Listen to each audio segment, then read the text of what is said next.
People doing extraordinary things to help others. If he didn't do what he did, we would have died. Heroic acts that have sometimes meant the difference between life and death. And he was just crying, "Don't let me die, don't let me die, save me, save me." Amazing acts of courage. It was just a natural reaction. This guy needs help. Captured on dash cams, CCTV, and mobile phones. Incredible stories from the UK. He put his life at risk just to save me. And across the world. Mayday, mayday, mayday. All the people that assisted with my rescues that day are my heroes. We genuinely owe our lives to him.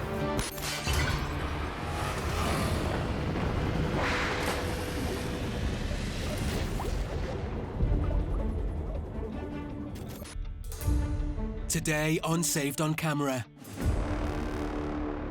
Terror in mid-air as a commuter piloting his own plane loses power. When the engine lost power, I was also right in front of a large water body. 8,000 feet above the Canadian wilderness, the situation takes a nosedive. You see the treetops getting closer and closer. At that point, that's when I heard a loud explosion. Search and rescue have been mobilized, but it won't be that simple. The terrain at the rescue scene was rough terrain. And worse still, locating the crash site will not be easy. I realized very quickly that I did not have my GPS on me. I knew I could be in the woods for days. In the UK, a local animal lover was surprised to find that a dolphin washed up on their beach was still alive. We've never had a live dolphin stranding. We needed to move him. As more rescuers joined, they knew the clock was ticking, but moving the creature was looking unlikely. It was a very large dolphin and very heavy, and for the two of us by ourselves to move that would have been impossible. A woman on holiday in Bali takes a terrifying fall into a volcano during a nighttime hike. I realised the height she'd fallen. There's no way she could have made that. With no emergency services in sight, it's down to her fellow hikers to help as her life hangs in the balance. It was scary, especially because she had hit her head. Time was definitely critical. She was turning blue. I had nothing to actually treat her injuries. I was pretty certain that we were going to lose her. In the UK, a young boy's pet dog has disappeared without a trace. I was upset. He's more like a brother to me. My dad rang me in floods of tears of we can't find the dog. My heart absolutely sank because he means so much to Josh. 2 days after he disappears, the young boy's sister received devastating news. Well, someone reached out to us and said they'd seen a small black collie get knocked by a car. And this will mean a race against time for a local search and rescue volunteer. Quite often they try to find somewhere to go and hide, and unfortunately never come out, and that would be the end. He was in desperate need to be found.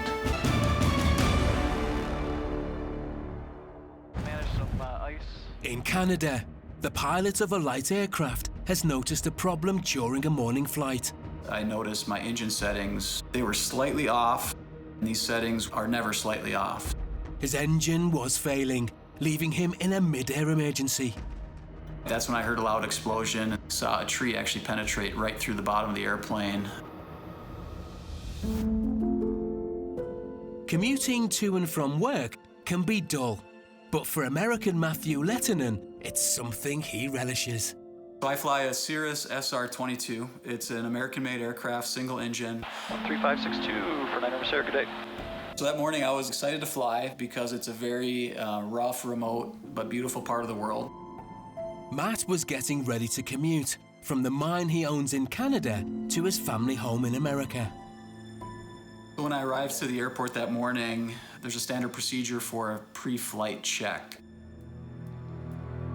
Check the fuel sumps, check the oil level to make sure there's nothing that stands out as being irregular on the aircraft. The checks were acceptable, given the weather conditions were lovely, beautiful. Everything was checked off, ready to depart.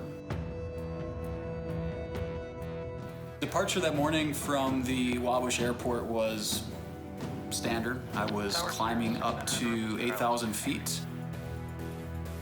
I've flown up to the mine site probably 6 times, but I was very excited to fly out that morning to see the scenery, to see our mine from the air. I had about 20 minutes of time after takeoff to climb up to cruise altitude and to communicate with air traffic control. 3,000 under, sir. And then I was in cruise flight, very smooth flight. After about 20 minutes, I noticed my engine settings, they were slightly off. And these settings were settings that are never slightly off. I knew something was very wrong. The aircraft was unresponsive, and Matt knew he was in danger. Okay, welcome aboard, guys. My heart immediately started pounding through my chest. I could feel a flood of adrenaline. The first thing I did was radio the air traffic control, let them know I had something wrong with my engine. I'm trying to fly the airplane with my left hand. I'm trying to put the GPS in my pockets in my right hand, and also talking to air traffic control at the same time. But we are ready to pick up the ATIS to Toronto. I started checking which airport would be the closest one to fly to. I was in the middle of nowhere, and the nearest airport was still 25 minutes away from my current position at that time. But Matt wouldn't make it there. All of a sudden, I could immediately feel that the power was gone. The airplane was starting to slow down. At that point, I knew the engine was done. His aircraft was in real trouble. When the engine lost power, that was another huge shot of adrenaline. I don't recall very clearly the communication I was having with air traffic control. I remember trying to relay to them my GPS position. As fear set in, Matt must act quickly. I was right in front of a large water body. I did not want to crash into the water. And I remember looking down, trying to find, as flat an area as I could to set the airplane up over to pull the parachute. Even though the plane's safety parachute had been deployed, he was still in trouble.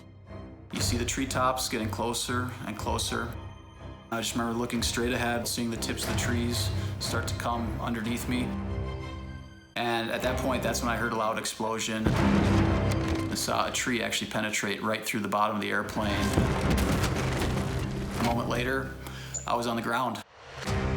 Having survived the crash, Matt was about to begin another fight for survival. The first thought I had once I hit the ground was get out, get away from the airplane in case there's an explosion. I just had to pull the cap's parachute. I'm in the middle of Quebec. I could see that I was cut on my leg, but I felt fine. I'm breathing very heavily, I'm sweating, and I was just trying to calm down, to try to think, what do I got to do next here to survive? I was about 65 nautical miles from the nearest human being, so I knew that it was very important for me to establish communications with somebody. I knew that if I did not find my GPS device, that would likely and almost surely be fatal for me as well. But his GPS was still in the plane, and it was dangerous to go back. With the plane in the distance, I can see fuel leaking out the wings, so I'm gonna stay a safe distance away until I know all the fuel's leaked out. It took me a while to work up the courage to go back to the plane. The fuel is largely drained out. The GPS was sitting on the seat. He could now start a call for help. I'm in the middle of Quebec, trying to get my SOS to work. I had prepared ahead of time to get the proper email addresses of where I could send these messages. The first thing I did was enable the SOS. Quickly started messaging both NAV Canada and my father so that he could pass it along to everyone else that I was okay. I was not getting confirmation that they were going through. With no acknowledgement of his messages, Matt decided to try and find a place where he could get a better signal. It took me about an hour to hike up a hillside to find a clearing where I could actually successfully send and receive messages.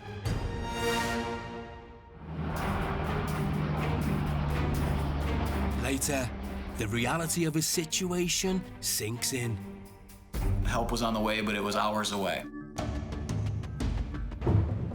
In the UK, a dolphin stranded on a local beach was found to be still alive, prompting locals to launch a rescue mission.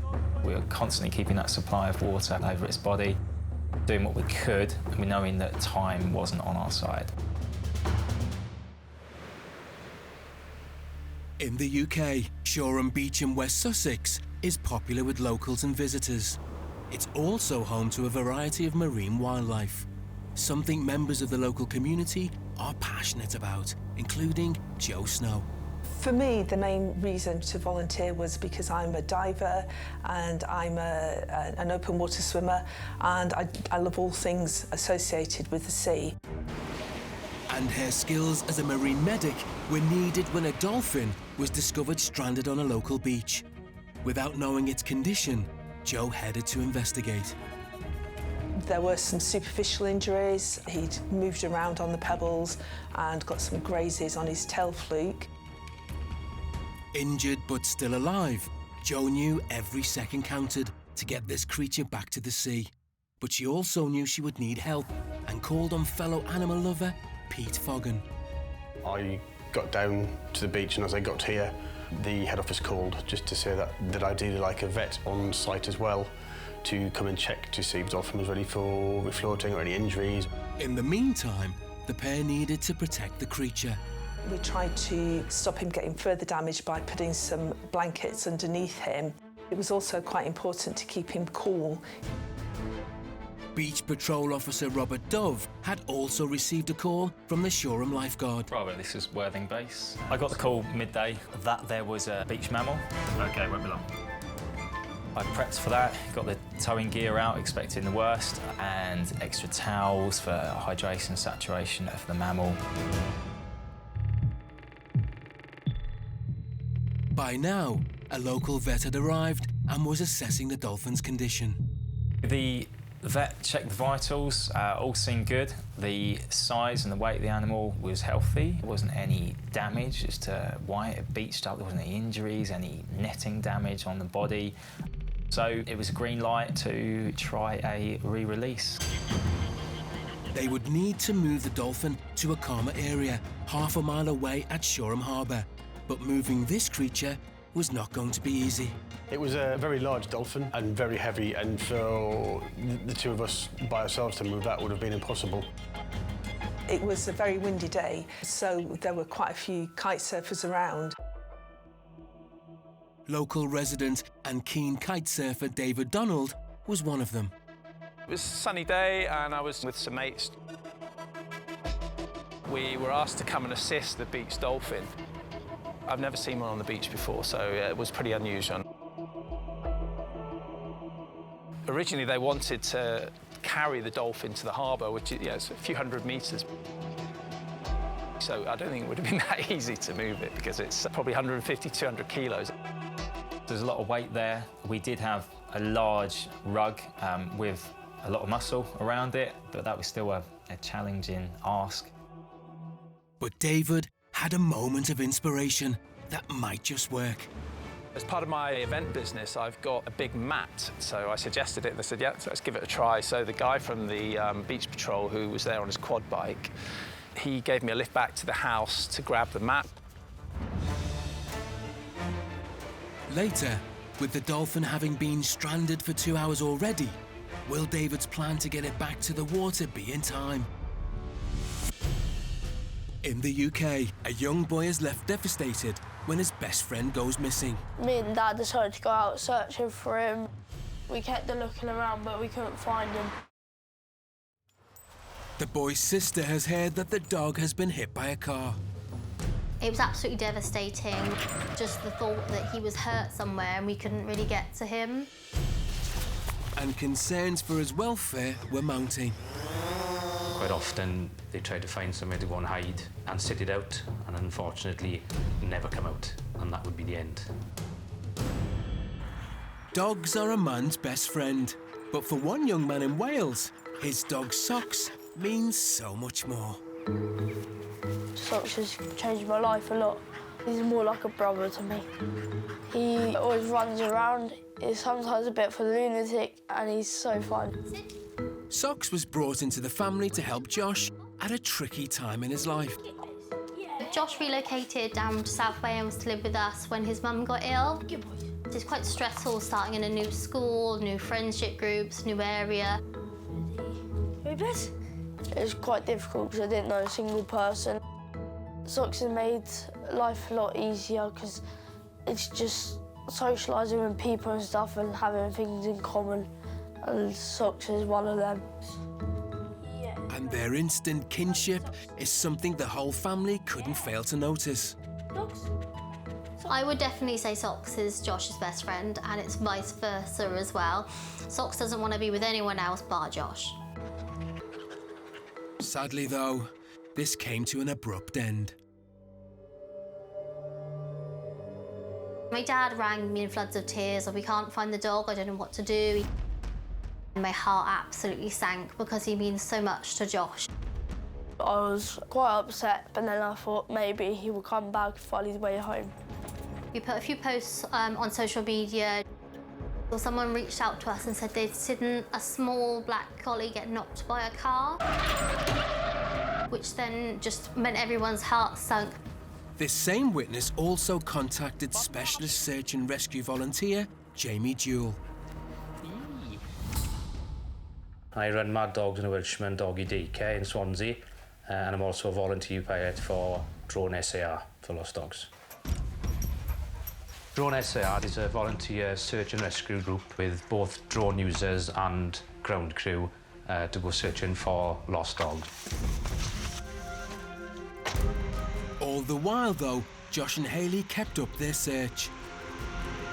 Me and Dad decided to go out searching for him. We started calling his name and stuff, and we kept looking around, but we couldn't find him.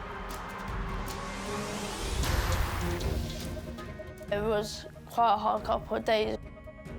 Josh really struggled, and he just wanted to be out looking every single day. Trying to keep him calm throughout the whole process was quite difficult. But in the background, Jamie was getting ready to start a search. He knew time was against him. It was 2 days after the incident had happened. My impression that the dog wouldn't have been eating or drinking in that time, and potentially with an injury that could be bleeding, he was in desperate need to be found. Quite often they try to find somewhere to go and hide and sit it out, and unfortunately never come out, and that would be the end. I was told the location. I knew what area I was going to search on that particular day. And later, knowing how inaccessible a location would be, could Jamie's drone have the advantage?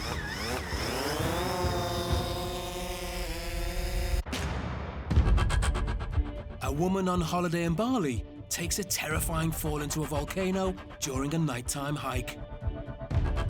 I realised the height she'd fallen. There's no way she could have made that. With no emergency services in sight, it's down to her fellow hikers to help as her life hangs in the balance. It was scary, especially because she had hit her head. Time is definitely critical. She was turning blue. I had nothing to actually treat her injuries. I was pretty certain that we were going to lose her.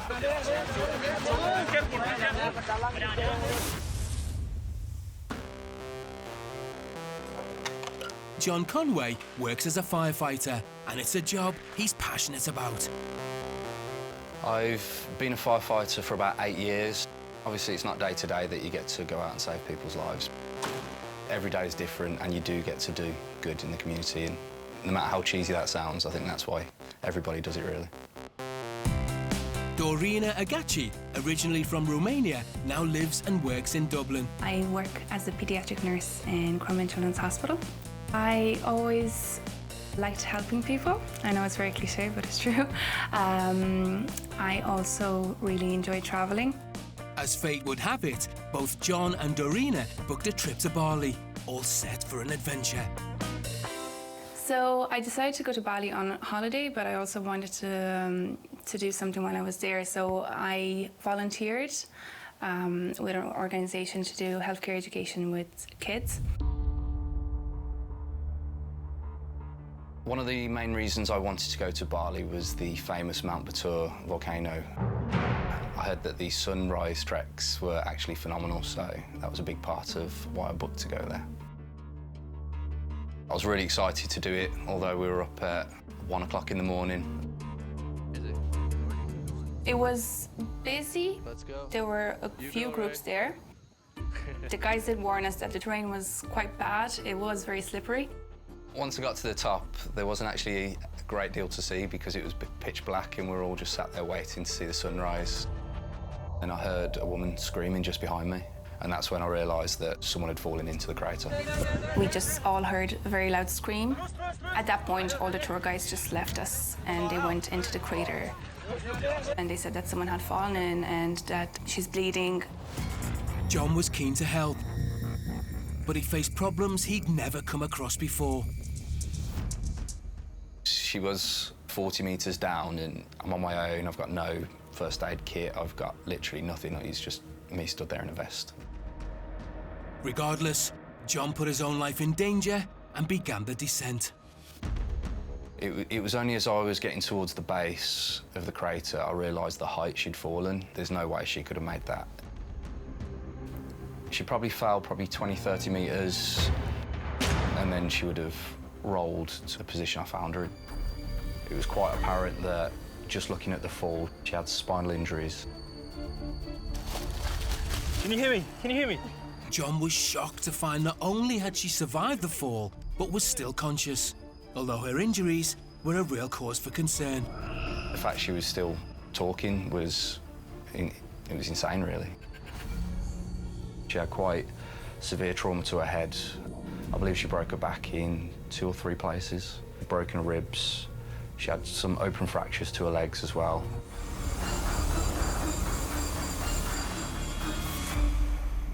Back in the group above, unbeknown to John, Nurse Dorina Agachi was anxiously awaiting news of the woman's condition.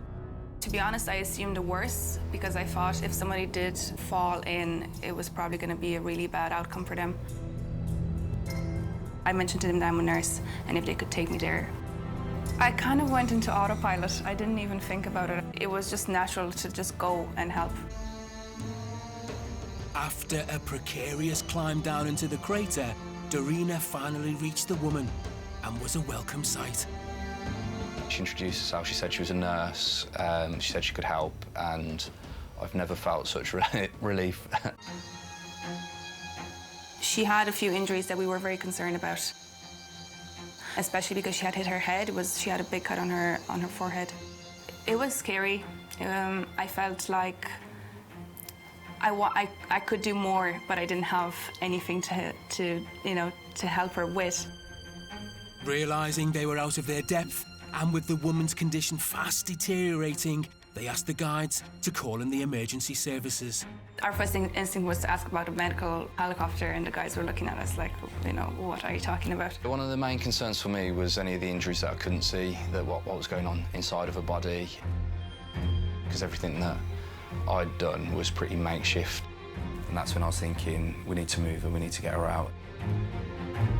Later, get the dog out. They need to get the woman to hospital through the difficult terrain. At points, we were holding her above our head. Yeah, it was quite challenging, really, just carrying a person, let alone ourselves down them slopes.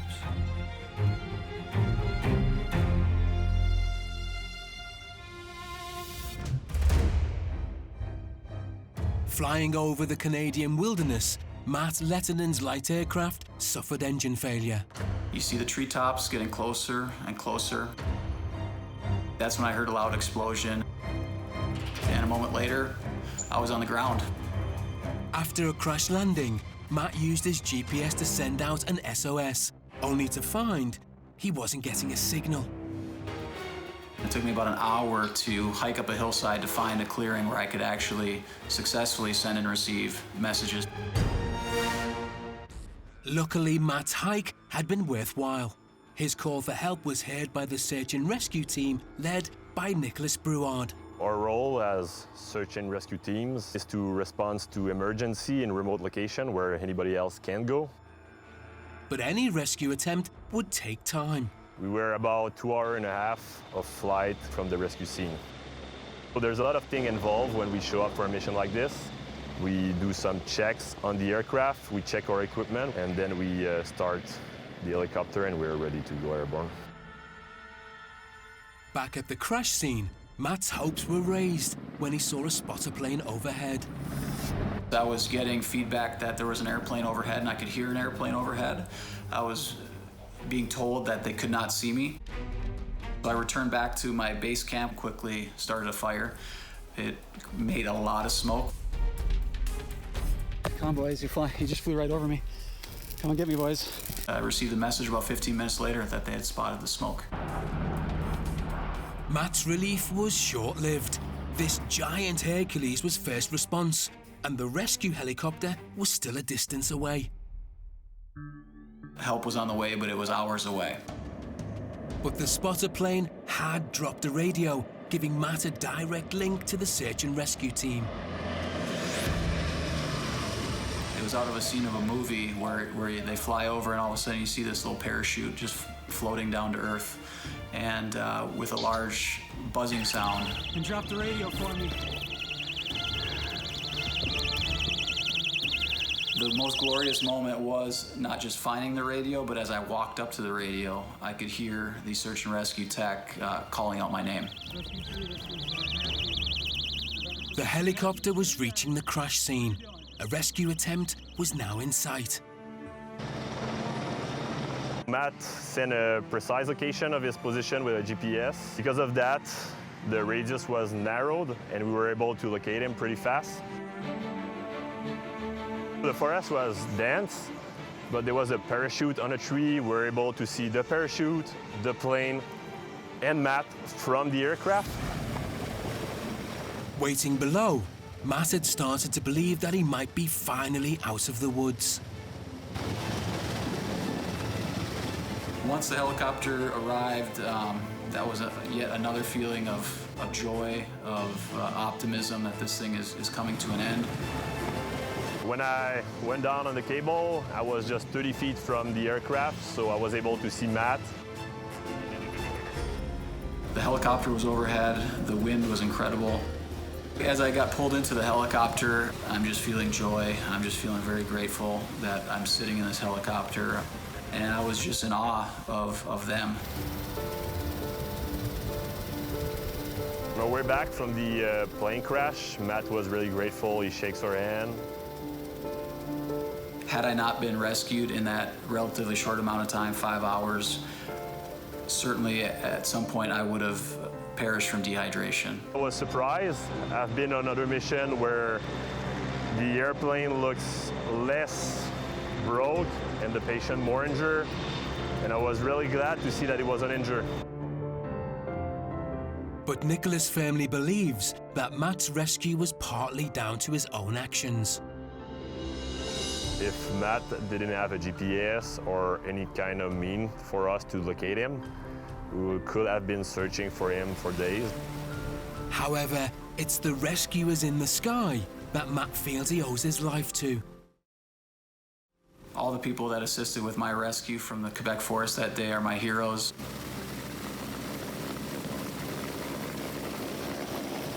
I'm grateful for the service that they provide. I'm grateful for the risks that they take to spend their lives to save one life. I'm always grateful to have the opportunity to have an impact on someone's life and make him able to come back to his family. You'd think that going through such a traumatic event may have clipped Matt's wings. I'm happy to say I went flying yesterday for the first time. A little mix of anxiety, a little mix of excitement, but my first flight back in the air went very well. Where I should be dead in the woods right now, and how do I make the best use of my life going forward, if nothing else to honor the gift and the sacrifice and in gratitude for all the rescuers that helped get me out of the woods.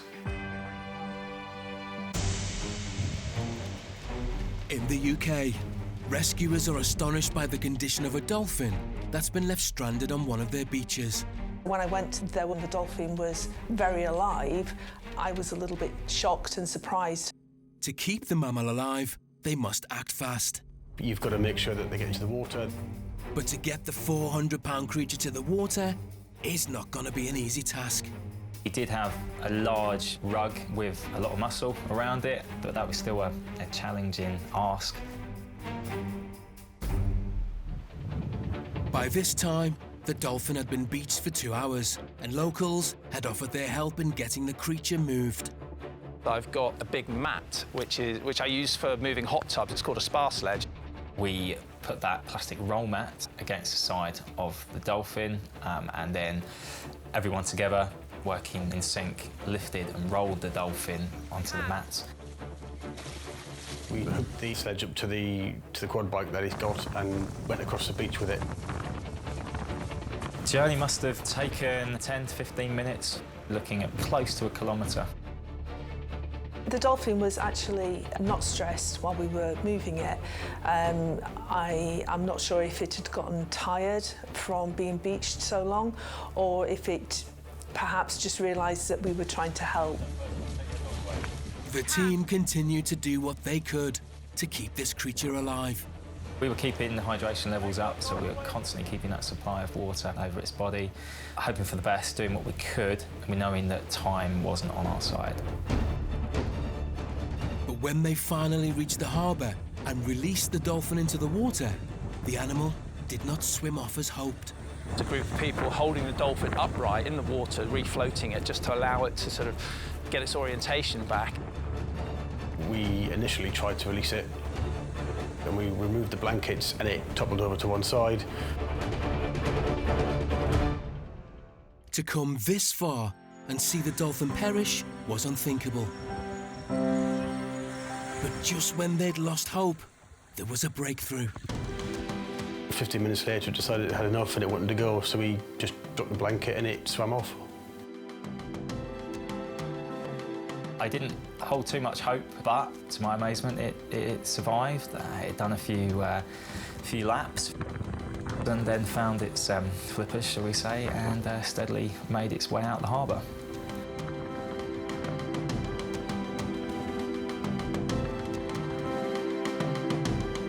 This extraordinary rescue was only possible with the community coming together. The dolphin's survival was thanks to them. I don't know if it would have survived if we hadn't had some people there with that specialist knowledge. It's not something that happens every day on shore and beach, that's for sure. Doing a great job together, really. Everybody sort of pulled together as a team. It was good. Yeah, adrenaline was flowing. It was good to have been part of something which had a success story at the end. Totally elated. I had a real lump in my throat when he swam away.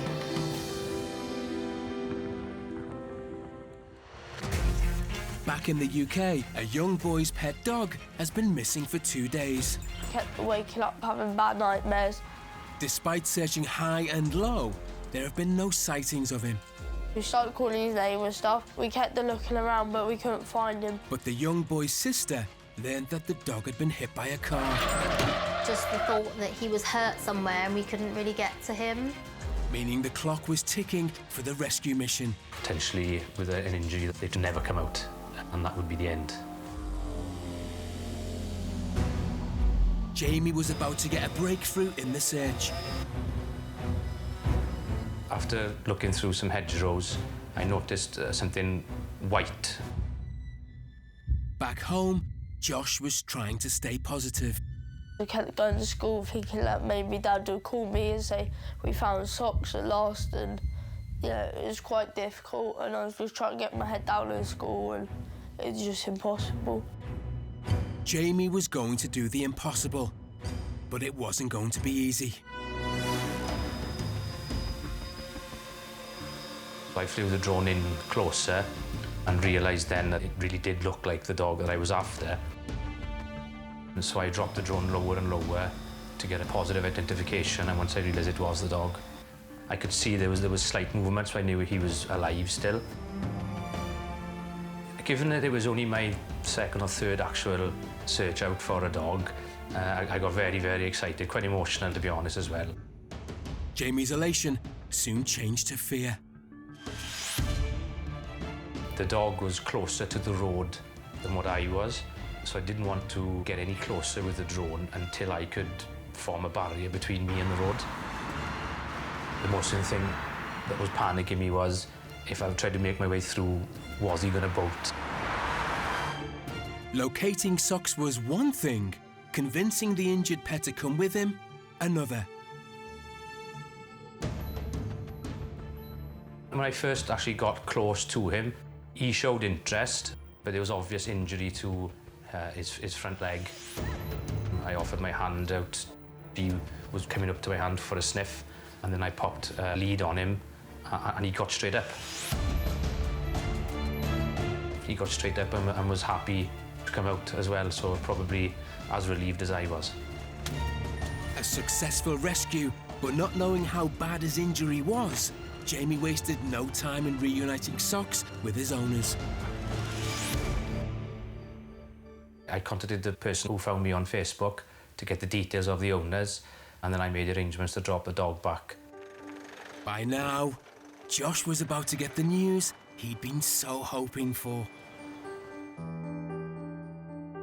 I was texting Dad, and then Dad said we found socks. Dad didn't tell me straight away that he got hit by a car. It was quite upsetting, but at the same time I was kind of glad that, like, he was back home and I was really with my best friend. Hayley rushed Socks to the vet. She wasn't sure how badly hurt he was. We had a series of x-rays and they found out he'd broken the main bones in his arm. They just said that he was really lucky that it wasn't worse, considering that a car had knocked him and he'd been out in the wilderness for a few days on his own. But it's Josh who feels like the lucky one, and he has Jamie to thank for it. I thought it was kind of cool that Jamie found him with a drone. It is a really nice feeling knowing that you've made a big difference in someone's life. For Josh in particular, this dog was his best buddy. Makes it all worthwhile. Without Jamie, we wouldn't have been able to find socks. I was so glad that we had the family back together again. In Bali, a woman is badly injured at the bottom of a volcano. Can you hear me? Can you hear me? She'd been given treatment by two fellow holidaymakers, off-duty firefighter John from Birmingham and Nurse Darina on holiday from Dublin. But it's vital they get her to hospital if she's going to survive.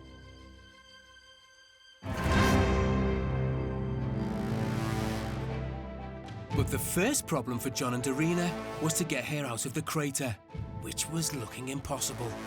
Being in Bali and being in a volcano, there was no ambulance coming to help us. There was no paramedics. There was someone who brought a first aid kit, but the equipment they had was a piece of wood to use as a splint. So me and John were like, we took a moment and kind of a deep breath and like, okay, this is the situation and we need to, do our best with this, yeah.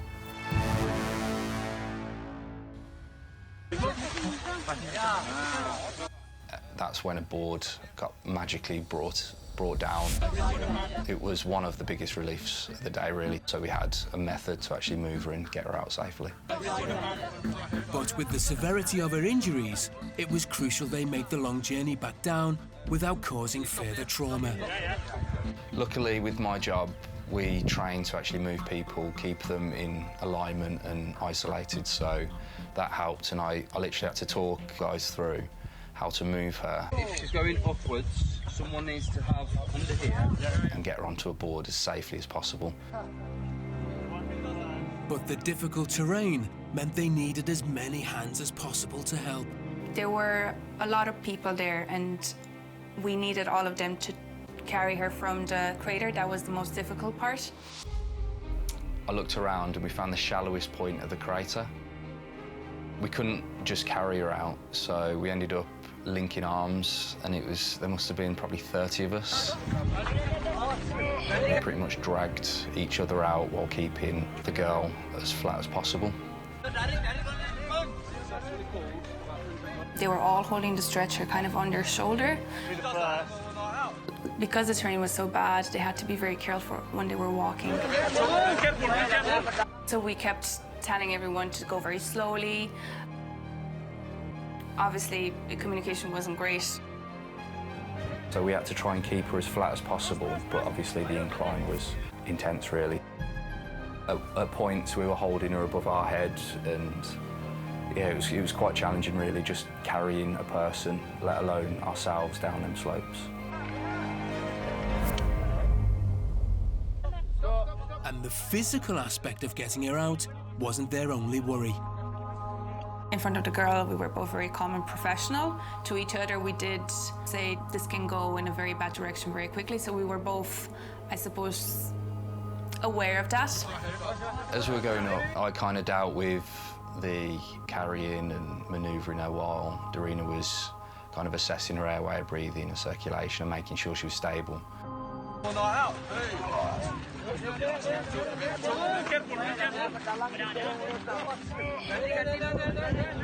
After a difficult hike to the base of the mountain, there was a glimmer of hope as an ambulance was waiting for them. It took about 5 hours to get her up and down from the volcano. And then we were greeted with an ambulance. I thought, okay, we've made it. She's in safe hands. And I wanted to do kind of a handover to the ambulance staff. But their sense of hope was short-lived. We realized that there was only a driver there. There was nothing in the ambulance. And I was expecting at least something, some medication to, you know, help her. There was nothing there. So I just looked at John and said, we have to go with her to the hospital. If we brought her this far, you know, something can happen on the journey. And there were more challenges to face on the 2-hour drive to hospital.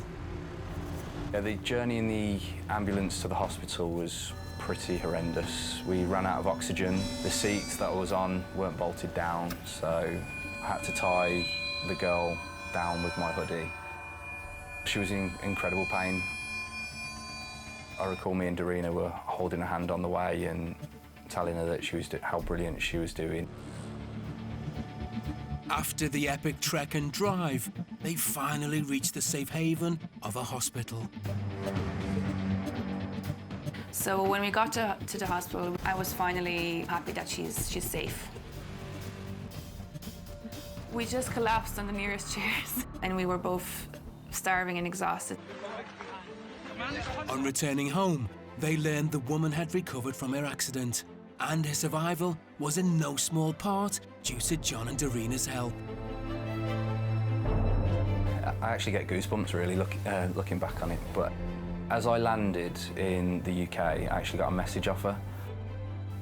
Throughout the journey, I was saying, "Hi, my name's John, I'm a firefighter, I'm a brummie," and her first message to me was, "Hi John, firefighter from Birmingham." Naturally, I welled up. Just all the emotions of what we'd been through, and she actually said like we'd saved her life. It was like, wow, like it kind of hit home really what happened then. I was actually happy that I was there that day because I felt like me and John were supposed to be there for a reason. All three of us, we went through an extraordinary experience with a very, I suppose, positive ending